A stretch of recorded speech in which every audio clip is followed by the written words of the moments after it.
Welcome back to the BackChat basketball show. To the right of me, of course, Greg. He's stepped out on us today, hasn't he? That's right. Greg Kaya can't be here, but Ben Mallis is coming in clutch. Ben, good to have you here. Good to see you. It is. Greg's out there saving the world, doing good with the world, and we're just in the basement talking basketball. I know, that's right. Some people have to do it, and that's just what happens. You can contact us, BackChat_basketball on Instagram, or of course, hello@backchatpodcast.com.au. That is our email for just our general BackChat show, but that's fine. You can use that. We still have access to that. Lots to talk about, so much basketball. The best thing about the NBA, particularly, is that games just don't stop. Once the train starts going, mate, there's just games every day, and it's almost a letdown when your team's not playing. It is, isn't it? And we're recording this about half an hour after Sacramento just beat the living snot out of the Brooklyn Nets. And I've just got the box score up here. Yeah, go on. King Dellavedova got 8 minutes today. Alex Len got 5 minutes. Rashad Holmes got 6 minutes. And right. That is the indictment of what happened to Brooklyn this morning, because they got beat down and bum rushed, and we did see Ben Simmons get to double figures for the first time in about a year and a half. So 500 days. Let's pop some champagne for Ben. Baby steps. But the Brooklyn mess seems to be continuing, doesn't it? Yeah, 32-point loss to the Kings. The first time, I think, since 2018 that I read before that the Kings had played on TNT. So, like, the first time in a long time they're getting, cable area games. And they score 153, which is huge. It's like whenever I see those scores, I'm like, that's a mistake. But I think the Kings have been a bit of a mistake franchise for the past 20 years, haven't they? I get the exact stat, but they haven't been over 500 at the All-Star break in over a decade. So my goodness. They're over 500 this morning. Maybe we shouldn't tease King Delhi too much. Maybe he's actually helping them in the background, but maybe it might be the year where they finally win 42 games, and maybe for the few Sacramento Kings fans out there, rejoice. Whenever my teams in various sports aren't doing well, like if they've lost 5 in a row or like they don't make the finals or something, I've always just like, worst team. But then you look at teams like the Kings, and you feel better about yourself, and you don't imagine just being a fan of the Sacramento Kings. I've only been to Sacramento once, and it was an accident. Didn't even mean to go to Sacramento. Landed the plane too early. But to go for the Sacramento Kings, like, it must be an absolute hard slog. Well, that's one time too many, isn't it? I've spent about 30 days all up in San Francisco, and every time I've been in San Fran, I've always thought, I should get a car today and drive up to Sacramento. It's only an hour up the road. What for? Yeah, I had free access to basketball games in 2019 and I still didn't go up the road. That's right. There's like even just AFL teams, like teams that haven't been good for a long time. Carlton's just starting to get good, but imagine, you had so long of just your team sucking. So, as a fan of the Mavericks, and we haven't really had that good of a run recently, apart from last year in the Western Finals. But after 2011, it sucked for so long. But when you compare it to other teams, the Mavs have had hope at least. When did Nowitzki get drafted? It was about 98. Yeah, around then. Around then. So what's that? Almost 25 years of either Dirk or Luka. Yeah. So that's true. And it's going all right. Kings fans, you have remember the Maloof brothers? Maloofs, they were aloof. They were. They were like two boys that like somehow ended up with a team and just... my favourite is their current owner, Vivek. I remember one time, half a decade ago, he was suggesting to his coach at the time, whose name escapes me, but they should play 4 and 5 on defence. That's and leave right. one of their players just lurking in the front court and just looking for cheap buckets. That's what happens at Loftus on a Monday night at 9 p.m. Like, there's always the big boy that's like, mate, I'm not running back. And so he sits under the basket and you end up having someone that plays on him. So, Maybe I need to come back to basketball. My knees are shot, but if I come back, that I think has to be my destiny. Just live in the paint on offense and just feed me, please, boys, and let's get some buckets. Speaking of buckets, let's talk about a few highlights over the last week or so. Not Kawhi Leonard. That's the complete opposite of a highlight. Joel Embiid, 59 points, had a quadruple double. One of the biggest stat lines you'll ever see. Just insane. That was nasty, wasn't it? And it's like a rite of tradition in Philadelphia. Every year, Embiid starts slow. He's working off those Shirley Temples from the off-season in October.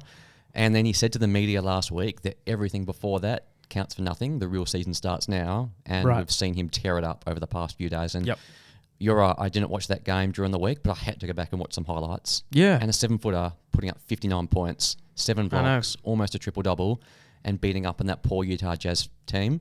But the funniest thing is just that Philadelphia fan base, which I know and deep down I love a lot. Yep. So predictable what happens. Embiid goes from being a scrub to being the GOAT and the MVP again. Yeah. And now they're back in love with him. So that's right. It doesn't take much in Philly, does it, to get the fans back on your side? They're fickle.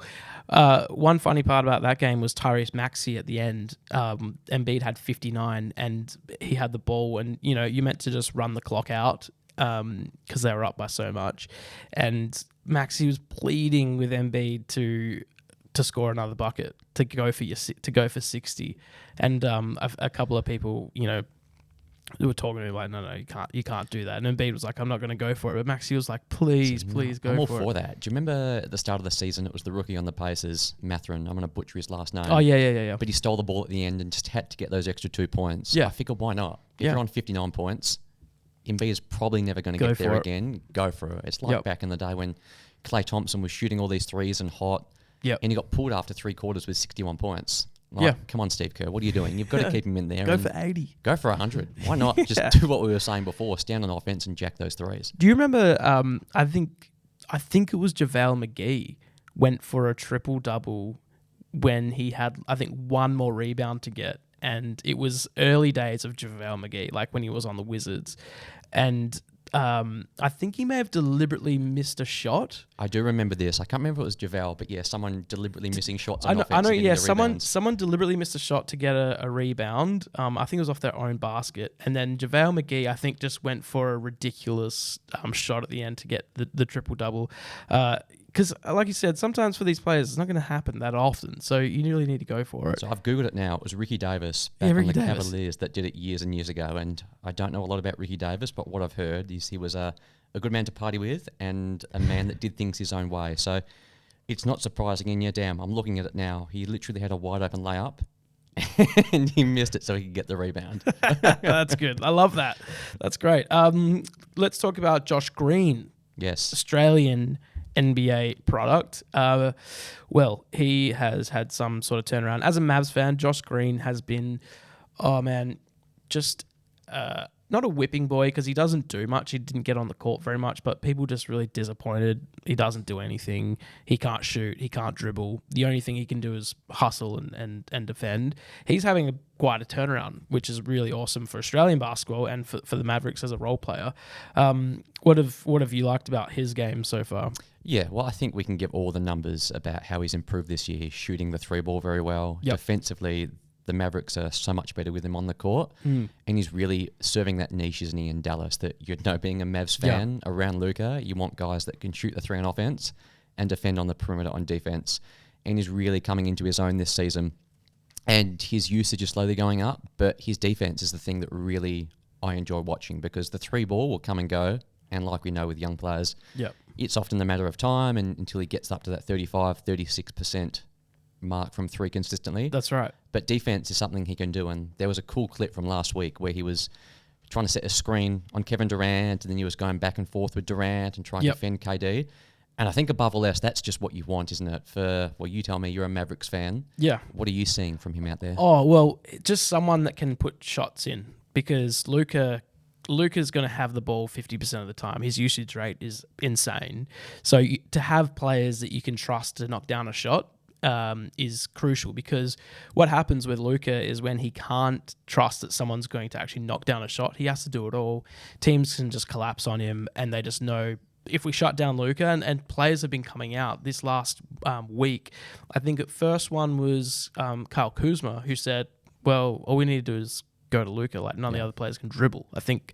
And then there was another player that said, it wasn't Kuzma that said they couldn't dribble. There was another player that they lost to said, mate, Luka's the only one that can dribble. So Luka just ends up carrying the ball way too much, has to put up a lot of shots. And the Mavs are easily beaten if he's having a slightly off night and he can't do the things he needs to do. So that's why Josh Green's so important because he gives them an option and players can't just double off of him. What's your take on that as a Mavs fan in terms of Luka? There are all these stats that I remember looking up last year that when players have the usage like Luka's got now, that they flame out as first-round exits and maybe win a playoff series, but they're not genuine contenders. So does it concern you that Luka is having to do so much to get to a team, what are they now, 8 and 6? They're not exactly setting the world on fire. Yeah, well, the thing is that last year we went to the Western Conference Finals and came up against just a better team, the Golden State Warriors, obviously.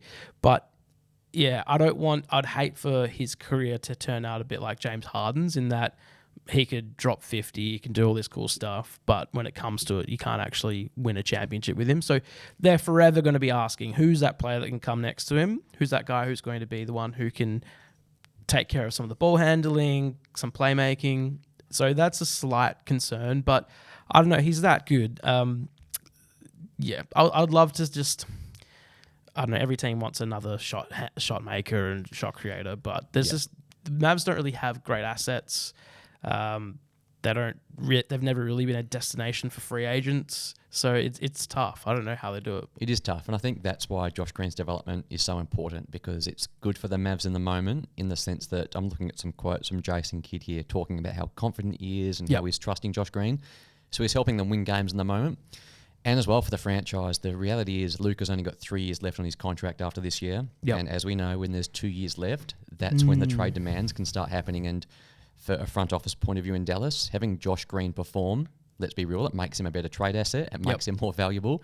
And so that if Kevin Durant or Superstar X complains and wants out in a few months, it might suck for Josh Green and he might be sent somewhere around the NBA. Yeah. But for the Mavericks as a franchise, it's really helpful that they're starting to develop someone who is only 21 years old. He's proving himself as a 3-and-D wing. Yep. And as well, Josh can get a new contract after the season, and if he keeps this up, he's going to be getting he'll up to get 100 mil. He'll get paid. So 100%. that's the great thing for Josh Green, is that even though he's just showing enough where teams will be like, okay, he could actually be really valuable. Tyrese Maxey was taken 3 picks after Josh Green. And Desmond Bane, this one always hurts me. Desmond Bane's picked 30. I mean, How good is he? He's so good. And Josh Green was taken before him. So a lot of Mavs fans look at Desmond Bane, they look at Tyrese Maxey, things they could do, and then we're like, well, we got Josh Green. I mean, there's obviously other players that were taken that are worse, but the Mavs fan base have always just had issues with not having great draft picks, and Josh Green is slowly chipping away at becoming, I think as well, just the 21-year-old comment, I think that's the biggest thing to remember with Josh Green. You look at all these players around the NBA, there were players drafted this year that are older than Josh Green. That's right. Already. So it's been a bit hard. And of course, that was the COVID 2020 draft where the teams couldn't scout the players. They couldn't get them in. They were doing Zoom calls. The world was upside down. Yep. And imagine too, for Josh, trying to get into the NBA during those COVID seasons, it would have been a lot harder. Well, it was a lot harder than a regular season. So again, I'm looking through that list of names there. And if you want to feel better as a Mavs fan, look at some of the other names that were taken after Josh Green. or even before. Yeah. So, that's right. And the good thing about Green, last thing I'll say about him, he does just play so hard. So you know that you're going to get a guy who, when he's on the floor, he's going to... he'll probably make a few mistakes. He might not hit every shot, but he's going to hustle and grind. Classic Australian basketball. Yes, we're filling all those cliche buckets for him, aren't we? Yeah, that's right. What about Tatum? He's been good, hasn't he? He's been very good. Yeah. Always just like the guy that you just think he's just on the verge of becoming the best player in the NBA. See, I've always had a secret man crush on Tatum. I was lucky in 2017. I was in Summer League the year he got drafted. Yep. And again, I was a bit of a basketball nerd. Well, still am. And you could just tell back then that his footwork, that his composure, that his just general intellect for the game was so high as a teenager. And then we've seen him get all these playoff reps over the past few years. Yep. And again, admittedly, in the finals in June, he didn't have his best end of that series, and there was some speculation leaving the finals. But we've seen him come out this year, and he just looks every bit like the top 5 player a lot of people have been projecting him to be. And he's right up there in the MVP discussion. And the biggest thing for the Celtics as a team and him is just how effortlessly he scores the ball, right? They've got one of the best offenses in the game. And it seems like now he can just wake up and score 30 points. Yeah, I keep seeing these video comparisons of him and Kobe, and it's uncanny. They're like footwork and the fadeaways and the shot fakes that he does.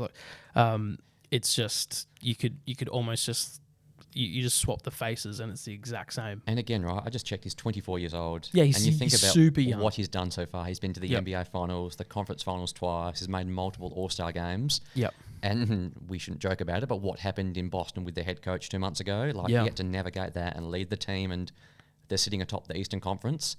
And I think for mine, they look poised to rip off a big batch of winning games over the next couple of months and look set to put themselves in competition with Milwaukee to really return to the finals. So it looks like we're going to have a race in 2 for, well, maybe 3 for MVP with Doncic, Giannis and Tatum. And again, with all the Celtics mafia out there in the media in the US, Tatum's probably a really good bet to maybe even take home MVP. I think we sort of talked about it. I mentioned it a few weeks ago that I think Giannis is going to suffer the media being bored with not giving him the MVP. So it'll be his 3rd MVP if he gets it this year. But he is still putting up monster numbers. Whereas Tatum is he's new. He's fresh. Like juicy pick. There's all these comparisons, like I said, to Kobe. Maybe, and he's got a better team around him as well. Like Doncic is probably, Doncic is a better player than Jason Tatum, but Tatum's got this really strong team around him which can get a lot of wins. They might get to 60 wins or something, and that puts Tatum in the box seat. And I think as well, you mentioned James Harden before in relation to Luka Doncic. I think Doncic, in terms of the MVP discussion, might be a little bit hurt with what Westbrook has done over the past 5 years and Harden has done. These players that have put up massive stat lines and in some cases deserved MVP and some didn't, but they got the award. Even Jokic last season, who I thought was the MVP, but we saw when he got swept out in the first round against Golden State that there were certain pockets of the NBA world that were complaining about giving the MVP to someone that's not on a serious contender. I think Doncic has to really battle against that this year. Whereas, like you say with Tatum, they're going to win 55-plus games. He's going to lead the team in scoring. He's going to be a guaranteed all-star starter. And again, I'll say it again, there are that many Boston-related people in the NBA media over in the US who, of course, vote for these awards that you can just hear it from their podcasts and their content. I think Jason Tatum's going to be hard to beat. Okay, Kawhi Leonard, some concerns. Where is Kawhi? Yeah, where is he? It's been like that for, how many seasons now? 3 years. Since he left Toronto and won that championship, he's been That's MIA. right. Yeah, that's true. And he has always been a part, so when he moved the Clippers, they've been very good that entire time. If they had him through the entire season, who knows what the Clippers would have done in the last few seasons. It does... I don't know. What's the deal with his body breaking down? They have to rest him constantly. Yeah. Again, it's hard, right? I point to that 2019 season when I was in Philadelphia and I was able to see him firsthand just beat the Sixers by himself and go to the finals, and I was in Toronto for those games. Yeah. And you should have seen him on days off of practices and after the games. He was walking around like a 40-year-old at the time that he just didn't look like someone that was going to get through that playoff series and that playoff run. And all power to him. That was one of the best postseason runs I've ever seen, and he deservedly won Finals MVP and then won the championship. But you add another 3 years to that, an ACL tear, and everything he's been battling from a health perspective. And the Clippers must be sitting there going, damn, on one hand, we have this deep team, a team who I think on paper, if Kawhi is healthy for the playoffs, have every right to think they can win the whole thing. Totally, But you just can't trust Kawhi Leonard. He is in that bucket of players now, like Kyrie Irving and Ben Simmons, for different reasons. But when it comes to winning games on the court and winning playoff games and hopefully finals games, you just don't know if Kawhi's going to be there, do you? Yeah. He single-handedly beat the Mavericks in a playoff series. Like, why couldn't he be resting in that? That's right. He put up like 48 points in the game 6 in Dallas. Yeah, when the Clippers were losing that game, and in the fourth quarter he was like, nah, and just scored like 20 straight, would not miss from the mid-range. It was incredibly frustrating. Ended up being the Mavs. I think the good thing with him, though, you watch him play, even though I remember that game now, it was all just like pick and roll, jumpers from the paint. He's a robot. He's a robot. And if he can get back on the court, he can just, again, what we talk about at the start, just play offense and not worry about defense so much. Yeah. Because his days of being an MVP level defender, they're gone. They're not coming back. But if he can just get back out on the court, that 15-foot jumper of his is lethal. And you look at teams now, they're not used to defending players with that jump shot because no one takes it because it's quote-unquote a bad shot. But for Kawhi, it's automatic. That is his automatic bread and butter shot. And with Paul George and all those shooters on the team, there is hope. But yeah, fingers crossed that he can get back out on the court soon. Let's look at some City jerseys. Those have been released in the NBA. They're always fun. I feel like some teams do it really well. Some teams I'm just like, mate, you've basically just put a fancy font on your original design. Some of the highlights for me, I'll definitely have a look at these. Look them up if you're just listening to this. Portland for me is a really good one. It's got this very nice blue. Someone compared it to a carpet tile design. This really nice light blue. Houston's gone sort of bit retro. That Houston one's good. With the pinstripe, that's very good. The Golden State Warriors have this very odd. Is it a rose at the bottom? It does look like a rose, It's like doesn't this it? golden rose that transitions into black. That's sort of odd. Any ones that you like? You might think I'm pandering to you here, but I actually like the Dallas outfit. Yeah, it's very jersey. retro. It is. And even the Milwaukee one, the blue, I do like that as well. So there are a couple of better ones, but I'm just looking at this now. It's hard to just identify who's who, isn't it? Like Phoenix looks like they're an OKC team. Yeah, OKC's so look this all in up. black. If you're listening to this, look up the Phoenix City jerseys. It literally looks like old school OKC jerseys, that light blue and orange. I don't understand it. I'm just looking in. The New Orleans one is fun as well. That's a Mardi Gras purple. Yep. And if you've ever been to Mardi Gras in New Orleans, that will bring back good memories for you. The one that you mentioned there, the Milwaukee color, is a light blue. And they used to run the Cream City jersey, which was a cream color jersey. And they also had part of their home and away kit was this cream design as well. So it was this off-white, which is what cream is. I didn't need to explain to you what cream is. And they aren't using that this year. And apparently what I was reading just earlier was that they can't use that cream color anymore. It's not allowed. The NBA has said you can't. And the reason is quite odd. I'm going to tell you.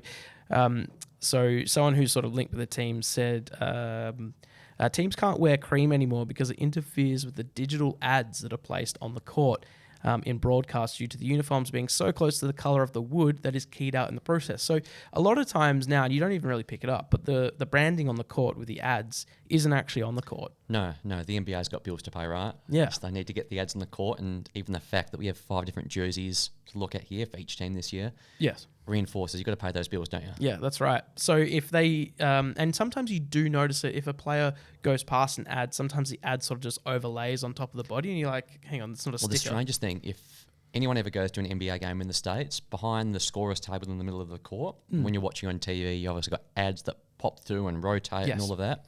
At the games, it's just a green screen.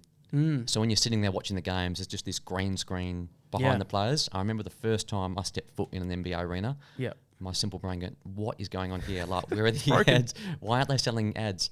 But yeah, I remember speaking to someone at the NBA and they ran me through how it all works. And it seems so simple now, but it's just great that I sound like an old man. Technology, how cool. Yeah, that's right. And they can obviously, like in Australia, I'm not sure if the NBA do this, but I know other sports do this. They can basically, if they broadcast to Australia, they can make the ads relevant for that. Well, it's just better, isn't it? Like you look at the NBL and how many injuries there have been with players slipping out on the sponsorship blade and decals. 2 or 3 seasons ago, there was like every game someone was slipping on the decals. I remember Andrew Bogut was speaking out about it, and it's so true that the NBL court, it looks like a promotional billboard. Yeah. And I get the reasons why you're trying to make money and get sponsors and all of that.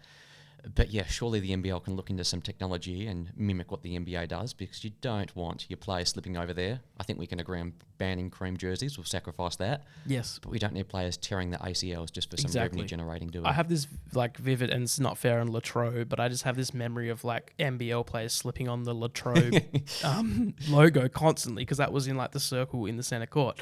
All right, NBL, let's go through some NBL stuff. So Isaac Humphries he did play at the Atlanta Hawks and now plays for Melbourne United, has revealed that he's gay, which is the first time in professional basketball that a player has come out. So a really awesome video was released by the Melbourne United today, and it had Isaac speaking to the team, and it was just such a good moment for him and for the team. Yeah, it was. I don't really think there's much we can add to that, is there? It's obviously amazing that he's been able to get to a place in his life where he's confident and brave enough to come out and share that this morning. And again, I think my little hope is that this becomes normalised, that when this keeps happening and people across any sport or any walk of life decide to reveal what their preferences are, that it's not newsworthy at all, because it really shouldn't be, but it is. And massive courage and massive congratulations to Isaac as well, I think, for coming out. And we know how this cycle works, right? The next couple of days, everyone that's interested is rightfully going to congratulate him. Yep. Then over the coming months, there are going to be people that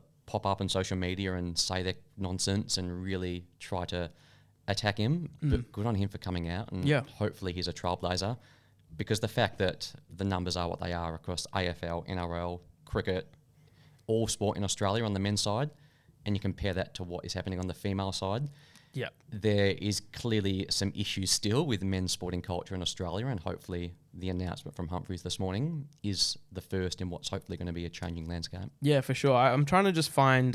There was an article I just saw earlier, and it was a player saying, "Yeah, so awesome, and I can't wait for the day that this isn't a big thing. That stops. That's and it's great to congratulate people and back someone in when they sort of come out and are brave and do that sort of thing. But it would at the same time, it's nice to go like, yep, cool. That's normal now. Like we can accept that and not have to make it a big situation. But at the same time, it is great. And like what he said, he doesn't want other people to have to feel like they can't be who they are. So it is also great to celebrate those people as well. Yeah, it's amazing as well. And again, like in ways that I definitely can't understand, I'm sure Isaac's going to be a massive role model and someone that a lot of people around, not just Australia, but I saw this morning that you had Wojnarowski from ESPN tweeting out the video. You had Malika Andrews from ESPN tweeting out the video.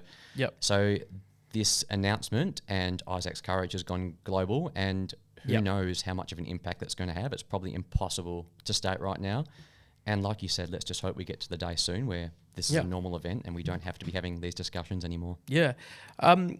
What do you think about the too small celebration or sort of taunt that happens a lot? Like it feels like that's the new big thing that the NBA players are doing. Russell Westbrook's obviously got the rock the baby. Steph Curry has the like sleepy time sort of thing. But the too small, I love it. See, really, I think it's lame and corny. I love it. I like Steph. It's maybe because Steph is, I don't know, he's perceived as a bit of an old man. Yeah. And he's won so much. I actually like his putting to sleep sign. Yeah. I think Russell's rock the baby. Why? Like you haven't won seriously in 4 years. But you're right, the too small thing, it's running rampant. It was Jason Tatum that was doing it most recently over the weekend. And it's funny, isn't it, how these NBA players just watch each other and they just latch onto these celebrations. But I'm interested, why do you enjoy it so much? I don't know. It's petty. And I just love that. I love that it's petty. I think it was Jose Alvarado that did it to Ja Morant today, and then he did it back to him because he got like why is Alvarado doing this to Ja Morant? Like, know your place. I think Morant did it to him first, and then he like got him back with a 3-point play. And obviously Jose Alvarado is the little pest that hides in the corner of the basketball court that will like almost blend into the crowd and wait for the ball to be inbounded and then steal it. So I was having this conversation with someone a couple of weeks ago. Doesn't really know basketball that well, but we were watching a Pelicans game, and he's like, "This guy's like a bit annoying and good to have on your team." I remember describing him as like the Hayden Ballantyne of the NBA. You just want those guys on your team, and we saw it in the playoffs last year, pestering Chris Paul and doing a very good job. But yeah, Jose, I don't know if you ever earned the right to bring out the big time celebrations just yet. It's so good. Let's talk about some Wildcats. We are in Perth, and shouts to Kayla Steindl, who's up on our wall today. If you're having a watch on YouTube, that's the Lynx jersey there, number 12. Just don't ask any questions how that jersey was acquired. Yeah, discount. I didn't steal it, but you know, it had the wrong. Anyways, we don't need to go into that. It does sit alongside the Dallas Mavericks. Because it doesn't have a number on it, but it would be our goat father over there, Dirk Nowitzki. I didn't bring the basketball card over. We are back on the BackChat set. I know that I said we'll go back to the other one before, but time's got away from us. Today we're at a press conference with UFC fighters. That took up some time, but I didn't bring the basketball card over, so sorry, Dirk. The Wildcats have a chance to get another win after a bit of a break because of the FIBA break. Do you know what happened in Kazakhstan? Didn't really even follow it. The Boomers won by a lot. Right. We need to text Jacob, though, and see what the lowdown was from the Kazakhstan nightlife. That's right. Yes, we will do that. We'll get that for next week with Greg.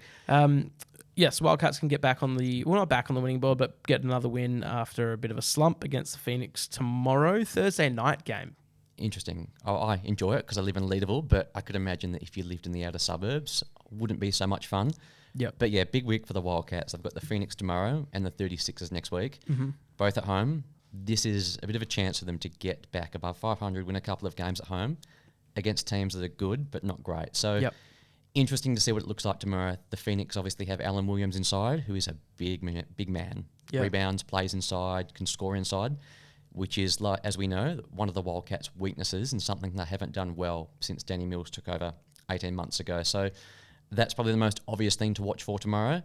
But it's a good opportunity, as I say, for the Wildcats to get home, get back to 500, and if they want to be making the top 4, I think they need to be winning these games at home. Yeah. Well, I think it's the top 6 now, right? It is the top 6. The 4th and 5th and 6th make that play-in tournament. Just to get more games out of it. More games, more money. There is I think Thursday night game. You're cool with it. I reckon the Wildcats as an organisation would be a little filthy because it does hurt their ticket sales. That's for sure. I noticed in all throughout, I think maybe November and December, they've got a pretty rough schedule in terms of Thursday night games. So I'd be interesting to see how they're. How many people go along to them, because if kids, like, it's a massive event for kids, so parents can take their kids along, but the school the next day, I mean, I'm a parent. I'm just laughing. I'm not a parent, so it's all good. Yeah, like I don't, like, our kids are so young anyway, that's not like I'm worried about school, but when they get to like 7, 8, 9, like, kids can get really ratty when they're tired and they've got school. So it's a very interesting discussion, isn't it? I think we saw with COVID, obviously there weren't fans in the stands. All these sports moved towards being TV products. Yeah. And tomorrow night it's perfect for the NBL because they've got 2 games on TV from 7 o'clock in the eastern states, and it's just non-stop basketball to midnight. So on TV it sells. But you're right, that it's obviously going to impact crowd numbers. Not so good for the Wildcats, but it's one of those greater good discussions, isn't it? That's the right. Wildcats fans can take a cut, and there'll be less players there, less fans there, but there's basketball on TV on a Thursday night, which is a good thing. And maybe they won't get rid of as many chalky milks. I noticed, did you see that last week when I went to the Wildcats game, or 2 weeks ago, whenever it was, everyone was encouraged to get, take their small chalk milk. Were they giving them away? They're giving them away, yeah. So you literally, we walked out with about 2 minutes to go because Wildcats had lost, and I'm a fickle fan and I wanted to go get dinner. So we left, and some guy was like, "Hey, don't forget your choc milks," and there's just crates and crates of little small choc milks. Did you collect many? No, I can't. I don't really like choc milk. Oh, what? This is just taking me back to when I was a kid. I remember we had Eagles membership since I was a teenager, luckily. Yeah. And there was this one game, would have been in high school, so 14, 15, and they were doing the same thing. Yeah. And they were giving these little chocolate milks out after the game. But this was one of the rare times where Dad drove to the football, and it was great. We came home with about 20 chocolate milks each. We had our little bags that we took to the football. Yeah. We cleaned up. It was one of the greatest days of the football ever. I just don't know why they get, like, it's not like people don't know what chocolate milk tastes like, and they're going to be like, oh, this product's delicious, I'm going to go buy some. Everyone knows what they're getting. Like, it feels like they're just giving away free money. Yeah, you probably should check the date on the carton, shouldn't you, and check it's not expired. All right, well, let's hope Greg is back next week. We've got some questions. Keep sending them in, please. hello@backchatpodcast.com.au, or you can send them in to backchat_basketball Instagram, because we do see the questions, and the few that we did have for this week were for Greg. Some good stuff about sledging. I obviously sledge a bit on the basketball court. I haven't played for a while. So what was your go-to sledge? It depends on the person, but what would usually happen is I would talk about the person to my team. Love that. That's my go-to as well. Yeah. So I would talk really loudly in front of the person about him to my team, and then if someone would say something back to me, I'd be like, "Shut up, I'm talking to my team." Man, that is just elite. I love it. I used to play soccer growing up more than anything else. Wasn't that good at basketball, decent at soccer. Yep. It was the go-to. We were playing soccer, and there was always one player that thought he was better than he was. And you just say, this number 7 can't shoot, don't guard him, leave him alone. Yep. And poor number 7 would look around and go, what are you talking about me for? Yeah, it's mental. It's mental chess, really. I do remember one I'm not proud of. This guy was getting very heated towards some of my teammates. I think he elbowed someone in the back. He was getting a bit lippy, and I said to my teammate who was like going back at him, I was like, just ignore him. He's just angry. He's balding. And just said it right in front of him, and he was pissed about that. That's good. As someone whose hair's escaping them very quickly, I can confirm that would not be good to hear. I mean, I wouldn't say that now. I was just a ratty. Anything goes when you're playing amateur sport, whether it's Loftus or I was a Joondalup Warrior back in the day, so at Arena. Yeah.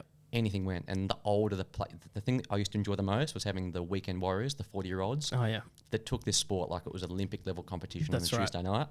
And you're like, bro, what are you doing with your life? Yeah, they're just angry. They work really hard and they're not appreciated. Their wives don't love them. Like, that's the sort of things you would say. But it's very mean, and I'm not that sort of person. I don't, I haven't played competitive sport in a while. So it'd be awful if I did now. I'd have all this pent up sledging that I'd needed to get out. Or me, you and Greg could start up a team basketball side. Yes. And we could just be the most hated team in Perth very yeah, quickly. That's right. We could start a 3x3 team, and Greg's like a medalist in that sport. We can just set screens and throw elbows, and Greg can do the work. Yeah. I mean, I'll dunk it if I have to, but probably don't want to.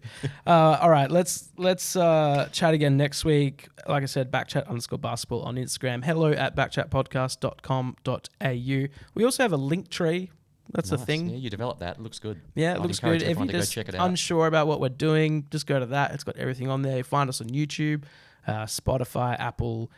If you only listen on Spotify and you don't use Apple Podcasts, just go to Apple Podcasts and rate us anyway and like play it. Just gives us extra little boost. Do that for your mother, your father, your brother. Exactly, your Uber driver. That's I used to do that when we first started BackChat, and I'd get in an Uber. I would say, "Oh, have you heard the BackChat podcast?" Of course, I say no.